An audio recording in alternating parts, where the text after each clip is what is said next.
Hello and welcome to AorbTech. Today we're going to discuss another episode of Pandas, and in this episode we're gonna briefly discuss how we can handle missing values. So the agenda of today's episode: first we'll work on now values, after that keep default now, then we will see a various operation in now filter and is null and not null as well, and in the last how we can work on dropna. So let's start with that. Before jump into practical part, let's discuss what does it mean handling missing value. Well, the handling missing value is mean that filling the missing values or fixing those missing values. In a real world, the raw data are incomplete, and it could be various reasons such as human error, system error. It could be also one of the reason, and also while collection they miss some points, and that's because of we are facing those missing values. So why we need handling missing values? When we're working on machine learning models, machine learning, we are make sure that quality of the data, if we are provide garbage data set, machine learning model will predict garbage prediction. So that's why we need to be make sure our data set is clean, and also make sure the quality of data, which will help us for the better prediction in the machine learning models. So don't worry, we'll discuss machine learning part in the future course, but for now we're going to discuss about pandas because this is one of the element that we need to understand here. Now we'll jump into our practical part, and first we need to import our library, import pandas as PD. Now we'll go and discuss our first function, what is now value. Sometime pandas don't interrupt with the now values, so for that we need to manually type, and for that we are using now values. For example, I already import my dataset pd.read underscore csv, already we discussed in our third episode, and I just simply call my variable which is dataset. So if you see this dataset, for example, and especially the column of location, area, square feet, and bedroom. So for example, you see those some of them values are missing. For example, this is also missing values, this is also missing values, and in price row 10 is also missing values. But if we see this one, this is also missing values, and we also see this one is also on missing values. But pandas only understand that our none are missing value, these are not. So for that we need to manually type that these are also our missing value. For example, new, not available, and no. So let's see how we can tackle these things. So let's say that I'm gonna take dataset one, let's say that, and I say the pd dot read underscore csv file, and there I will pass another parameter, and this parameter will be now value. So now values, and then I take a list and I will type this name. For example, my first one is this one, which is not available, and my second one is basically n double o, triple o actually.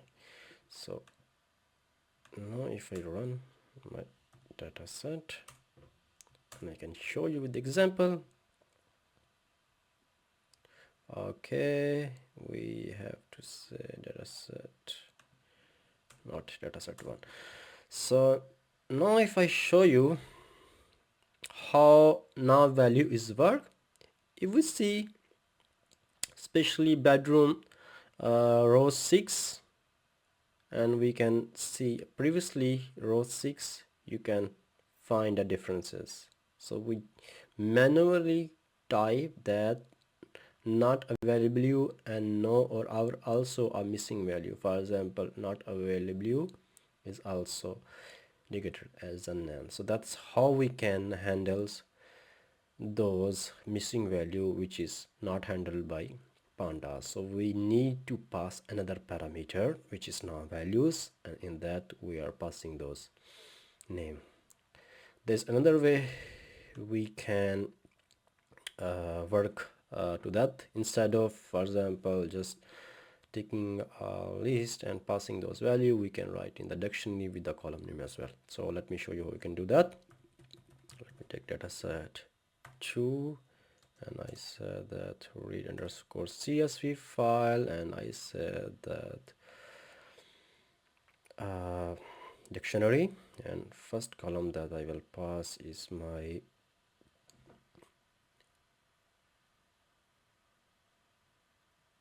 area square feet. Yeah, so my first column is, as you know, that area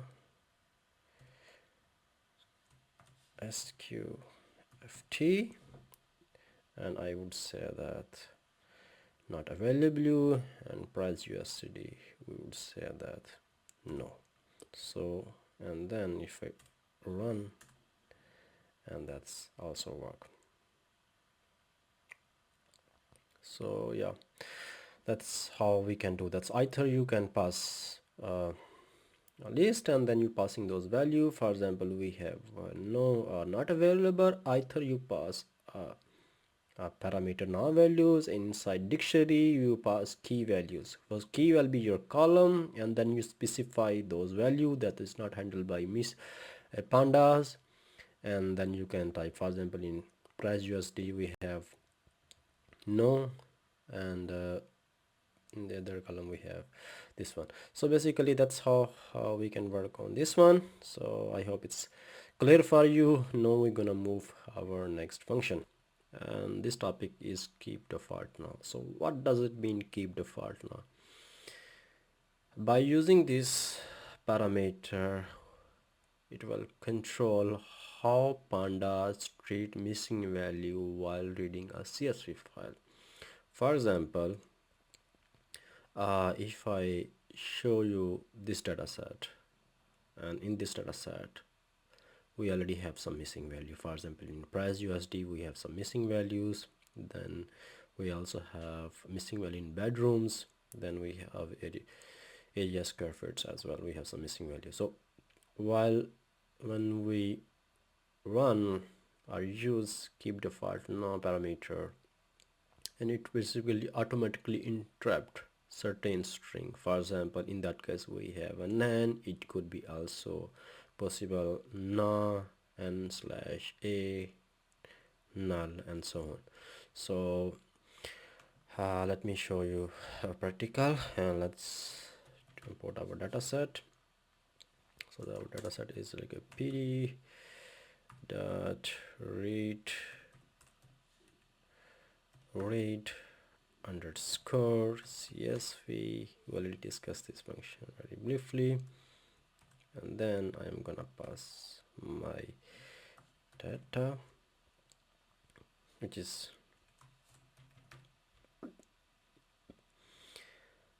dot csv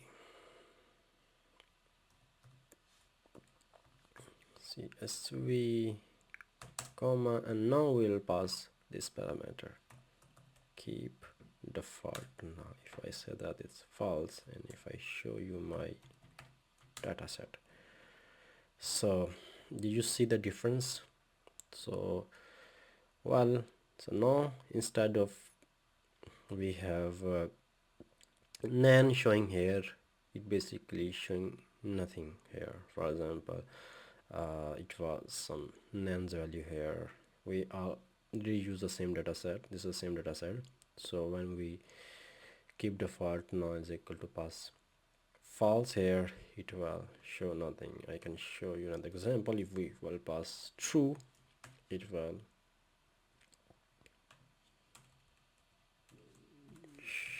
show me with nan again. So as you can see that, so that's how we can work on keep default now. So simply just is basically, as I mentioned, that is basically automatically interrupt certain string like na, nan, and so on, and that's how it's work. We're going to move isnull. Isnull is one of the most important method that we used while handling missing value. So what does it mean by isnull? Isnull is basically return our data set in form of boolean. If the values are missing, it will tell that these are true. For example, in price USD we have like third row and ninth row we have a true and true, and the rest of them is false. So let me show you with example. So what was our name? I'm using this data set that I'll already show you here. So data dot is null, and if I run, so as you can see the results. So for example, we already seen our ninth row and last column, which is price USD, is missing, so it will show us as a true. So, and this is also a true. It's true. So as you can see the results, if we have some missing value, it will tell us a true. It will not, then it will return as a false. So there is one more way. If I wanted to check by each column how many missing values are missing, so we can use dataset dot is null, and then I said sum. So what it will happen, if I run, I can show you the results. So it will tell us that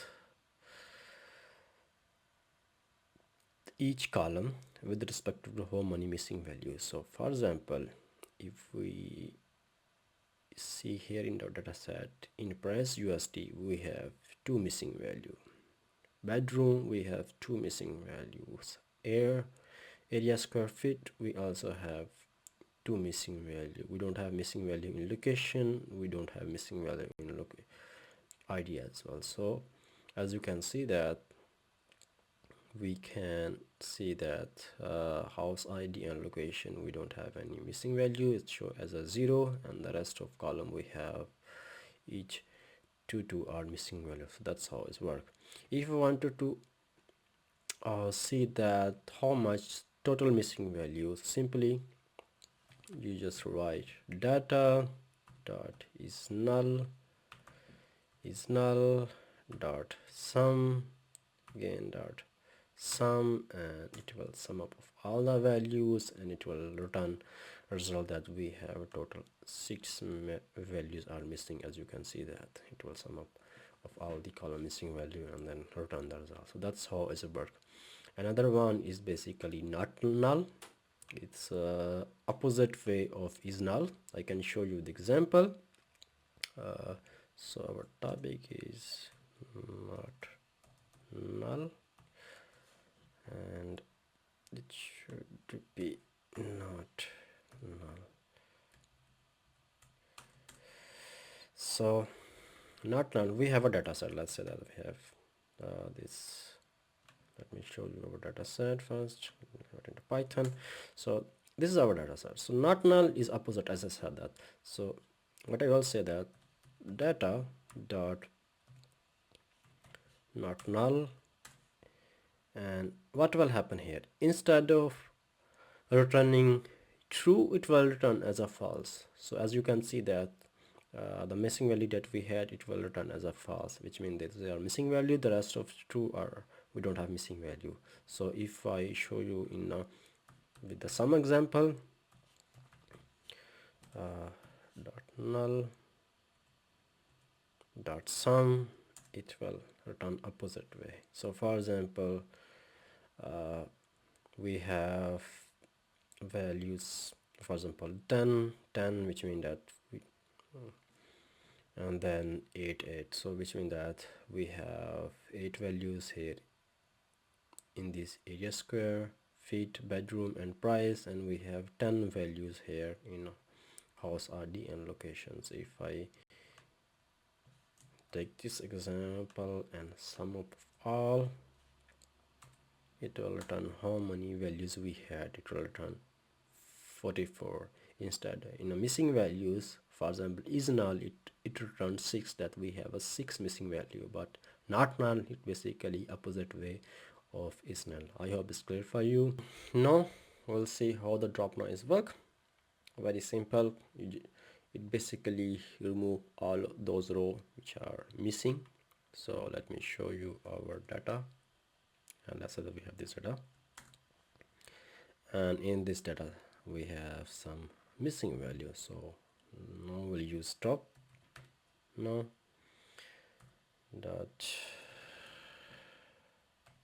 dropna, and if I run, you will see the magic. It basically remove all of those missing value rows. So we have some rows which are missing, basically simply remove. So that's how the dropna is work. So in this episode our focus is more handling missing values. In the next one we will see how we can fill those missing values. So so in the last one, if I wanted to update my this data, I simply take this example for example, and I said that in place is equal to true, and it will basically update my data set. So if I, for example, if I run data here, it will show my all data set, but after updating, if I simply run my data again, it's already updated, so it will show me in this data set that I recently updated. So that's how it's work. I hope you enjoy this episode. In this episode we discuss various technique to handle those missing values. So we see how we can work on now values, and then we also see some filter method, then we see keep default now for example, then we see is null not null, and in the last we see how we can drop our missing values. For the source code, you can visit our website. We already provide our GitHub link. You can go there, download this dataset and the code as well, and then you can practice of this episode. If you like this video, please like, share and subscribe our channel, and we'll see you in the next episode.